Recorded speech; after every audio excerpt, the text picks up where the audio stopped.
Life is short, it's ticking away and seems to pass by faster as we get older. Despite of this, many people waste their lives on trivial things. But there's an antidote. Thinking about death not only reminds us that we have a limited amount of time to do the things we want to do, it also teaches us to accept the reality of death itself and that it's all around us. In this video, I explore the Stoic philosophy behind Memento Mori.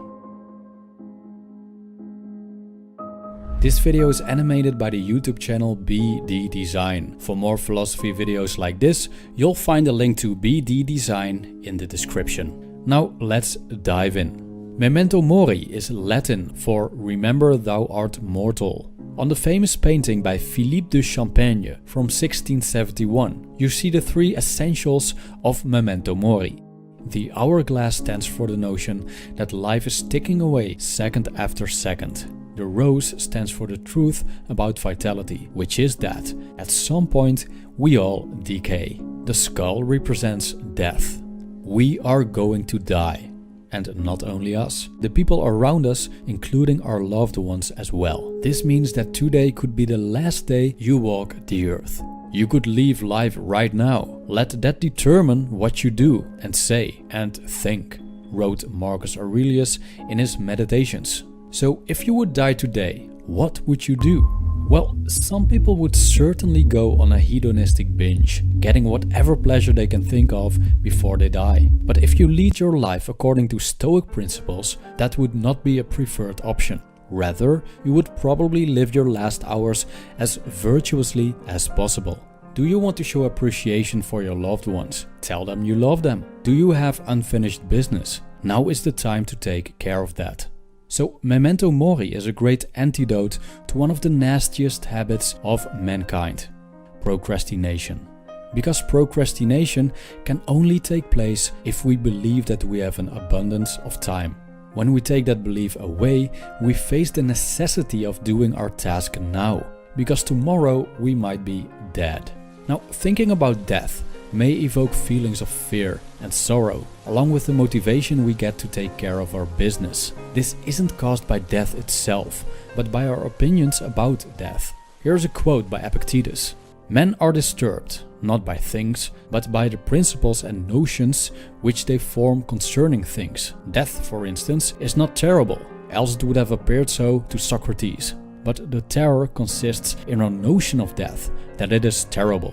End quote. When we stop fearing death and we see it as nothing more than the insurmountable consequence of life, we can be appreciative for the time that is given to us and not squander it doing petty things. Another dimension of Memento Mori is preparation. Yes, we will lose the people we love, and sometimes in the most brutal ways. Just look at human history or look at what's happening in the world right now. The world is full of death.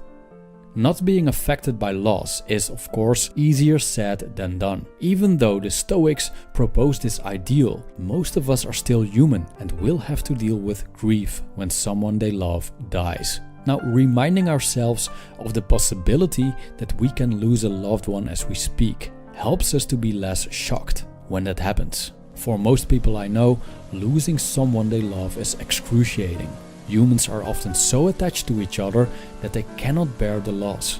But if we are mindful of the truth of death, we can cultivate a healthier mindset towards the possibility of loss. Instead of clinging to a person, wishing that we will never get separated, we can embrace the reality that the day of separation will come.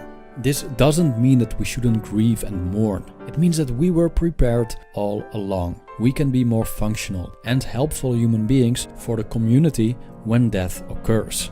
In this case, losing someone due to mortality becomes more neutral. Here's how Marcus Aurelius puts it: don't look down on death, but welcome it. It too is one of the things required by nature, like youth and old age, like growth and maturity, like a new set of teeth, a beard, the first gray hair, like sex and pregnancy and childbirth, like all the other physical changes at each stage of life. Our dissolution is no different. End quote. What happens after we die? Will we enter the eternal nothingness that frees us of sense perception, emotional turmoil, worry and rumination, and the enslavement of our bodies? Or will we return to the flesh again for another life in the realm of matter? No one knows for sure, but what we do know is that mortality is upon us. When death smiles at us, no matter where we go, is there a better response than to smile back? Thank you for watching.